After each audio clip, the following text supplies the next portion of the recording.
नमस्कार, news world के खास कार्यक्रम इनसाइड राजतंत्र में आपका स्वागत है। मैं हूं उमेश निगम। इनसाइड राजतंत्र में हम बात करेंगे राजनीति और ब्यूरोक्रेसी के फैसलों की इनसाइड जानकारी की। खुलासा करेंगे कि आखिर इन फैसलों के अंदर के कारण क्या हैं। तो शुरू करते हैं खबरों की इनसाइड स्टोरी का सिलसिला।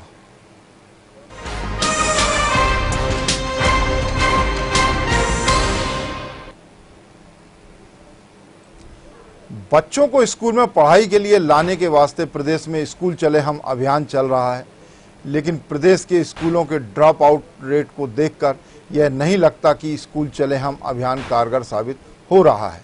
नीति आयोग के द्वारा जारी की गई सस्टेनेबल डेवलपमेंट गोल की रिपोर्ट के आधार पर यह कहा जा सकता है कि स्कूल चले हम अभियान के साथ ही तमाम वे प्रयास जो बच्चों को पढ़ने के लिए स्कूल तक लाने के वास्ते हो रहे हैं वो सब कुछ हद तक कागजी नजर आ रहे हैं। नीति आयोग की रिपोर्ट के मुताबिक मध्य प्रदेश में हर वर्ष औसतन 24% के आसपास बच्चे स्कूल छोड़ रहे हैं। बच्चों के स्कूल ड्रॉप आउट मामले में मध्य प्रदेश देश में 13वें नंबर पर है। हालांकि देश में इस मामले में सबसे खराब स्थिति बिहार की है, जहां पर हर वर्ष 39% बच्चे स्कूल छोड़ रहे हैं। सबसे अच्छी स्थिति देश में हिमाचल प्रदेश की है, यहाँ पर महज 7% बच्चे ही हर वर्ष स्कूल छोड़ रहे हैं। केंद्र व विभिन्न राज्यों की सरकारें बच्चों को स्कूल भेजने की व्यवस्था करने के साथ ड्रॉप आउट रेट कम करने के लिए हर संभव प्रयास कर रहे हैं। बावजूद इसके स्कूलों में ड्रॉप आउट रेट कम होने की बजाय बढ़ता ही जा रहा है। नीति आयोग ने इस वर्ष सभी राज्यों को 10% तक ड्रॉप आउट रेट लाने का लक्ष्य दिया था। इस लक्ष्य को देश में सिर्फ 4 राज्य ही पूरा कर सके, जिसमें अंडमान निकोबार, हिमाचल प्रदेश, पंजाब और उत्तराखंड शामिल हैं। मध्य प्रदेश के सरकारी स्कूलों में लंबे अरसे से 26,977 पद खाली हैं। ऐसे में किस तरह स्कूलों में ड्रॉप आउट रेट कम हो पाएगा, यह चिंता का विषय है। इधर मध्य प्रदेश की सरकार ने स्कूल छोड़ने की दर को कम करने तथा बच्चों की स्कूलों में उपस्थिति में वृद्धि करने की मंशा से सीएम राइज योजना शुरू की है। इस योजना के तहत आबादी वाले क्षेत्रों में हर 15 किलोमीटर की परिधि में एक विद्यालय को इस योजना के अंतर्गत आधुनिक तरीकों से विकसित किया जाएगा। यह योजना भी स्कूलों में ड्रॉप आउट रेट कम करने में कितना कारगर साबित होगी, यह भविष्य में ही पता चलेगा। ड्रॉप आउट के मामले में मध्य प्रदेश देश में काफ़ी पीछे चल रहा है। नीति आयोग के आंकड़ों के अनुसार जहां ड्रॉप आउट के मामले में राष्ट्रीय औसत 20% के आसपास है, वहीं मध्य प्रदेश इस मामले में 24% के आसपास है। इसी विषय पर विस्तार से चर्चा करने के लिए हमारे साथ जुड़ेंगे वरिष्ठ पत्रकार प्रवीण शर्मा। प्रवीण शर्मा जी, आपका स्वागत है। जी नमस्कार। प्रवीण जी, ये मध्य प्रदेश में भी स्कूल चले हम अभियान सहित तमाम अभियान चल रहे हैं, जिससे स्कूलों में बच्चे जाएं, अधिक से अधिक संख्या में पहुंचे, फिर भी ड्रॉप आउट रेट जो है वो बढ़ नहीं रहा, अलबत्ता कमी होता जा रहा है। तो इसके पीछे आप क्या कारण देखते हैं? उमेश जी, अगर आपने इस विषय को देखा हो तो इसमें अभी तक स्कूलों में ड्रॉप आउट रेट कम करने के लिए कोई ऐसी पहल नहीं की गई है, ना कोई ऐसी कोई पॉलिसी अभी तक आई है सरकार की ओर से। जी, सेंट्रल से लगातार इस मामले में कुछ ना कुछ पॉलिसी बन के आती है, लेकिन हमारे यहाँ सबसे बड़ी समस्या है बच्चों को स्कूल में रोकना। खासकर जो गर्ल्स है, लड़कियों के मामले में अभी भी ड्रॉप आउट रेट काफी हाई बना हुआ है। अगर आप 2019 का रिपोर्ट देखेंगे तो मध्य प्रदेश जो है देश के नंबर 3 राज्यों में शामिल था जी, और उत्तर प्रदेश, बिहार से भी हमारी हालत बड़ी बदतर थी। लगभग 3,05,000 बच्चे ड्रॉप आउट थे, उसमें भी बड़ी संख्या लगभग 60% लड़कियां थी। तो अगर आप देख रहे हैं कि आप पॉलिसी बना रहे हैं कि एडमिशन देने के लिए, प्रवेश का रेशो बना रहे हैं के लिए, लेकिन जो ड्रॉप आउट बच्चे हो रहे हैं, खासकर जो 10वीं में फेल होते हैं, 12वीं में फेल होते हैं, उनको तक रोकने की कोई व्यवस्था अभी तक ऐसी नहीं आ रही है। आप देखें कि जो हर साल एग्जाम होते हैं 10वीं के और 12वीं के, और जो रिजल्ट आता है 10वीं का रिजल्ट बहुत मुश्किल 25% जा रहा है, 40% जा रहा है। जो 60% बच्चे रुक रहे हैं सप्लीमेंट्री और फेल में, क्या वो बच्चे दोबारा कन्वर्ट हो पाते हैं? हर साल का आंकड़ा स्टूडेंट का एग्जाम में बैठने वाले बच्चों की संख्या लगभग वही की वही रहती है। इसका मतलब जो 6 लाख, 5 लाख, 4 लाख बच्चे इस साल फेल हो रहे हैं, वो अगले साल स्कूल में आ ही नहीं पाते हैं। तो मुझे नहीं लगता कि इसे कोई पॉलिसी ठोस अभी कदम इस विषय में या इस संदर्भ में सरकार ने उठाए हैं। लगातार बातें होती हैं कि घुमक्कड़ जाति के बच्चे भी हैं, उनको भी जहाँ भी वो जा रहे हैं, क्योंकि पलायन करते हैं लगातार, तो वो बच्चे जहाँ भी जाए वहाँ के स्कूल में उनको एडमिशन दे सकते हैं। लेकिन उनकी मॉनिटरिंग की कोई व्यवस्था नहीं है कि अगर कोई बच्चा भोपाल से बाहर गया या गरीब तबके का है या बंजारा बस्ती घुमक्कड़ वाले हैं और घुमक्कड़ हैं, वो बच्चे अगर एक जगह से दूसरे जगह गए हैं तो उनकी मॉनिटरिंग की कोई व्यवस्था नहीं है। केवल आंकड़े बनते हैं कितने बच्चों के एडमिशन हुए और उसके बाद कोई साल में आखिरी में कोई ऐसी संख्या, कोई ऐसा आंकड़ा, कोई ऐसा गणना नहीं की जाती कि उनसे कितने बच्चे स्कूल से शिक्षा से दूर हो गए। जी उमेश जी। प्रवीण जी, तो ये सब जो अभियान चल रहे हैं, स्कूल चले हम अभियान सहित और भी कई अभियान, तो ये सब फिर कागजी साबित होते दिख रहे हैं। इसके अलावा जो रैंकिंग आई है उसको देखकर तो यही कहा जा सकता है कि ड्रॉप आउट रेट कम करने के लिए अब सरकार को कुछ नए प्रयास करने होंगे, कुछ और प्रयास करने होंगे। ये उमेश जी, आप देखें 2009 में जब सर्व शिक्षा का अधिकार आया जी, इसके मायने ये है कि हर बच्चे को स्कूल में जाना अनिवार्य है जी, और अगर बच्चा स्कूल नहीं जा रहा है, कोई शिक्षा से दूर हो रहा है, तो उसके माता पिता भी इसके लिए अपराधी माने जाएंगे। दोषी नहीं बोल रहा हूँ मैं अपराधी बोल रहा हूँ। लेकिन आज तक कोई कार्रवाई आज तक हुई क्या? लगभग 2016 की तुलना में आप देखें, 17 की रिपोर्ट देखें, 18 की देखें, 19 की देखें, कई एनजीओ इस दिशा में काम करते हैं। असर नामक संस्था की रिपोर्ट हर साल आती है। 2019 की रिपोर्ट साफ कह रही है कि जब मध्य प्रदेश टॉप 3 स्टेट में शामिल है जो सबसे अधिक ड्रॉप आउट बच्चे जाते हैं। जी। तो ऐसे में मुझे लगता नहीं कि केवल मास्टरों को आपने सर्व शिक्षा अभियान में खाना बनवाना है, आपको यूनिफॉर्म बंटवाना है, साइकिल बंटवाना है, केवल इसी के आंकड़े भरने के लिए रह गए हैं। सारे टीचर बाहु बन के रह गए हैं जो केवल रजिस्टर भरते हैं, रजिस्टर की पूर्ति करते हैं रोज, और एग्जाम के बच्चों को किस तरह लेके आना है केवल वहाँ तक उनकी जिम्मेदारी बनती है कि आज खाने में आज का मेनू क्या रहेगा, कब राजमा चावल बनना है, तो कब सब्जी चावल बनना है, कब सब्जी रोटी देना है, कब दलिया देना है। सारे मास्टर हर स्कूल में इसी में लगे हुए हैं।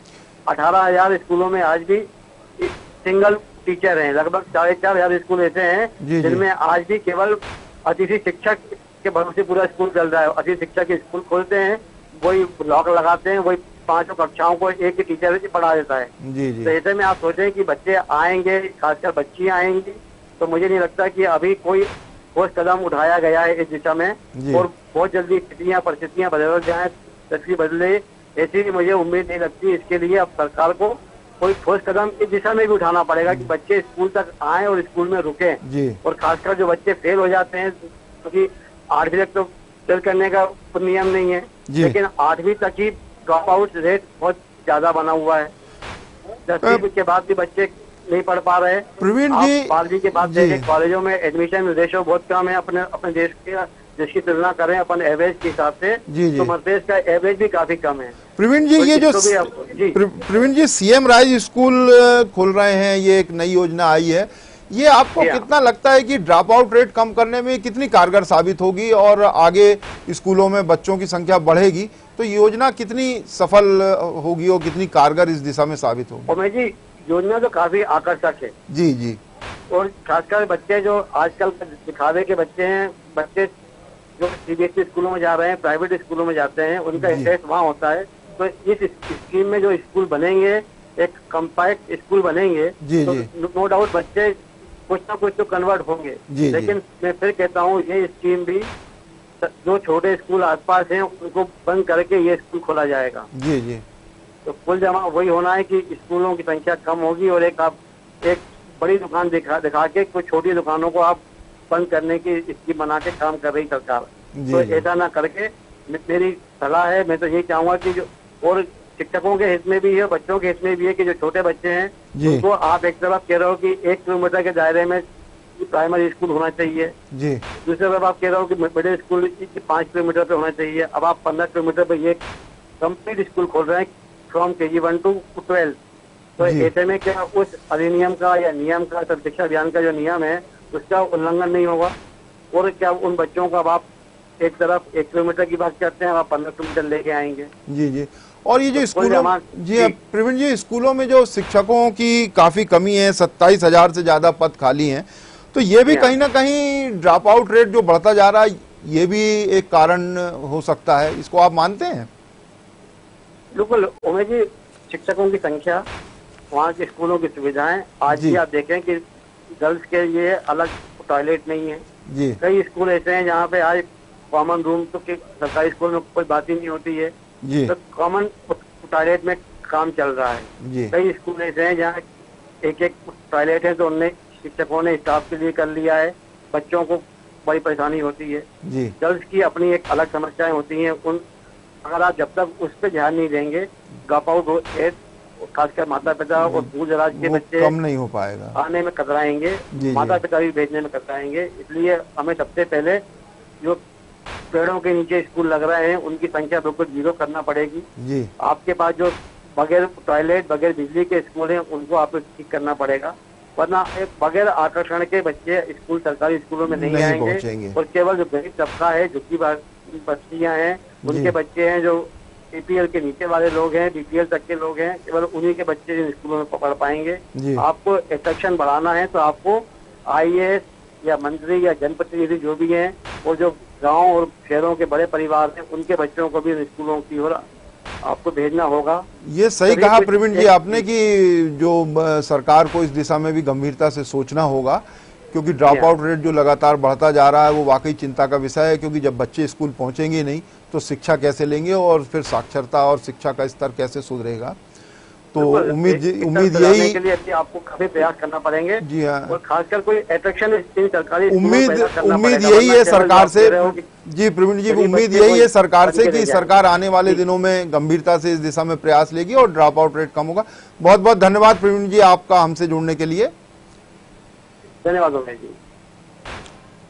अब बात करेंगे एक और प्रशासनिक खबर की। मध्य प्रदेश के लिए अच्छी बात है कि प्रदेश की जनजाति कलाओं और उसके उत्पादों को अब अंतर्राष्ट्रीय स्तर पर एक नई पहचान मिलेगी। प्रदेश के धार और झाबुआ जिले की पिथौरा पेंटिंग सहित अन्य जनजाति कलाओं और उत्पादों को सरकार ने जियोग्राफिकल इंडिकेशन GI में रजिस्टर कराने की तैयारी कर ली है। पिथौरा पेंटिंग विदेशों में भी काफ़ी लोकप्रिय है। लोग घरों और ऑफिसों में पेंटिंग को लगाने के लिए डिमांड करते हैं। सरकार ने फिलहाल 10 जनजाति और कलाओं के साथ उनके उत्पाद को भी GI टैग की सूची में शामिल करने की तैयारी कर ली है। GI टैग के रजिस्ट्रेशन का काम आदिम जाति कल्याण विभाग का वन्या संस्थान करेगा। काम पर खर्च होने वाली राशि और फीस का भुगतान भारत सरकार की संस्था टेक्सटाइल कम्युनिटी मुंबई करेगी। इन कामों में 30 से 40 लाख रुपए का खर्च होने का अनुमान लगाया गया है। उत्पादों और कलाओं के दस्तावेज बनाने का काम विभाग ने शुरू कर दिया है। इन कलाओं में कितने लोगों की कब से भागीदारी है और इस रोजगार में कब से कितने लोग लगे हैं, इसकी भी जानकारी तैयार की जा रही है। झाबुआ जिले की चित्रकला, पिथौरा पेंटिंग और डिंडोरी सिवनी एवं बालाघाट जिले का कृषि उत्पाद कोदो कुटकी को भी GI टैग मिलेगा। इसके अलावा झाबुआ जिले की हस्तशिल्प आदिवासी गुड़िया, डिंडोरी शहडोल और अनूपपुर जिले का वाद्य यंत्र बाना, डिंडोरी जिले की जनजाति का वाद्य यंत्र चिंकाड़ा, छिंदवाड़ा जिले के पातालकोट के भारिया जनजाति द्वारा संग्रहित औषधि सफेद मूसली, धार, झाबुआ, अलीराजपुर, बड़वानी, खरगोन जिले के भील भिलाला की आदिवासी हस्तशिल्प ढक्कन वाली टोपी, बोलनी, पोतमाला एवं गुलशन को भी GI टैग दिलवाने के लिए सूचीबद्ध किया गया है। मध्य प्रदेश की जनजाति कलाओं और उत्पादों को GI टैग दिलवाने के लिए राज्य सरकार प्रयास कर रही है और GI टैग मिलने के बाद इनके उत्पाद अंतर्राष्ट्रीय स्तर पर पहचान भी बनाएंगे और इनकी बिक्री भी बढ़ेगी, जिससे इनकी आर्थिक स्थिति में सुधार होगा। GI टैगिंग से अंतर्राष्ट्रीय स्तर पर जनजाति और उनकी कलाओं को पहचान भी मिलेगी। इस काम में होने वाला खर्च केंद्र सरकार उठाएगी।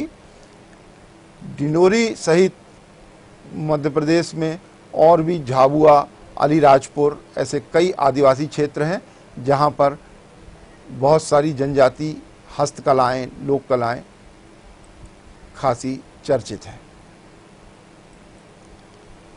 अब बात करेंगे एक और प्रशासनिक खबर की।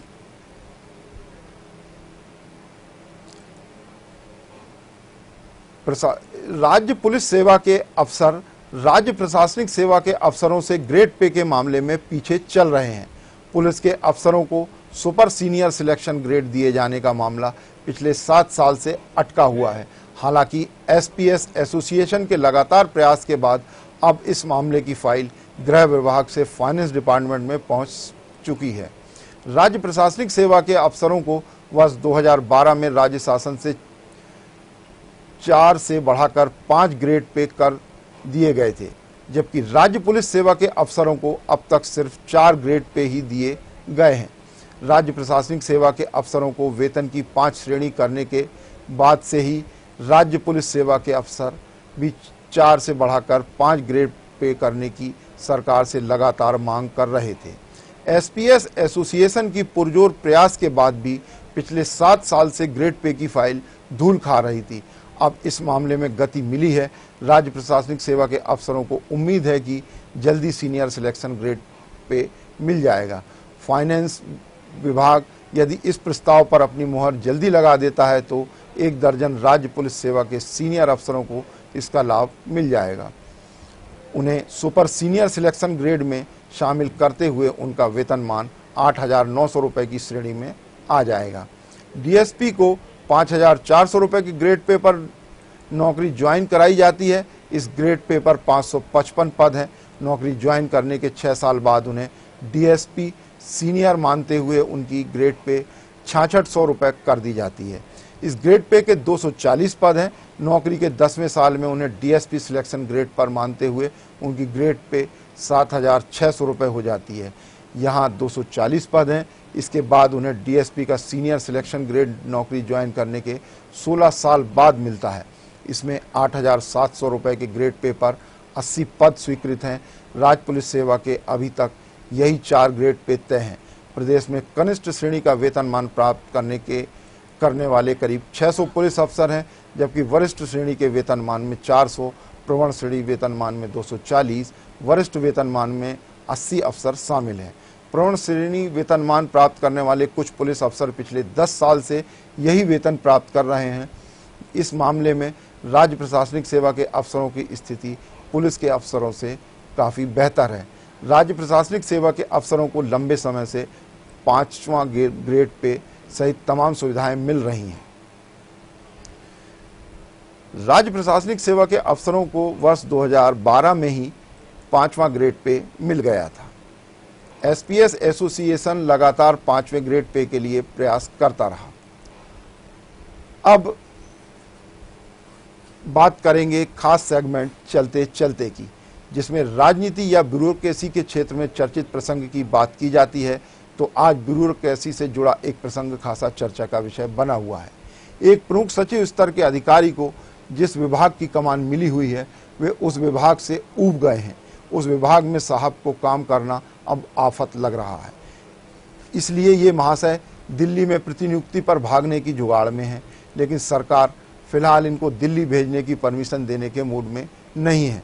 सरकार की तरफ से इनको साफ साफ लफ्ज़ों में मना कर दिया है। दरअसल सरकार के खजाने की हालत दिन पर दिन खस्ता होती जा रही है। कोरोना के चलते सरकार के पास रेवेन्यू भी बहुत कम आ रहा है और घोषणा पर घोषणा हो रही है, जिससे खर्चा बढ़ता ही जा रहा है। इन साहब के विभाग का पूरी तरह से बट्टा बैठ चुका है। यहाँ काम करें तो कैसे करें, यही कारण है कि प्रमुख सचिव महोदय दिल्ली जाने की तरकीब ढूंढ रहे हैं, जिससे यहाँ की आफतों से छुटकारा मिल जाए। वैसे इन सभी टेंशन के चलते इस विभाग के एक अतिरिक्त मुख्य सचिव स्तर के अधिकारी करीब 1 साल पहले दिल्ली भाग चुके हैं। दर्शकों की सुविधा के लिए बताते चलें कि जिन प्रमुख सचिव की बात हो रही है उनकी पत्नी भी आईएएस है और प्रमुख सचिव स्तर की ही अधिकारी है और इसी प्रदेश में पदस्थ है। इनसाइड राजतंत्र में आज बस इतना ही। कल फिर मिलेंगे राजनीति और ब्यूरोक्रेसी के कुछ नए फैसलों की इनसाइड स्टोरी के साथ। तब तक के लिए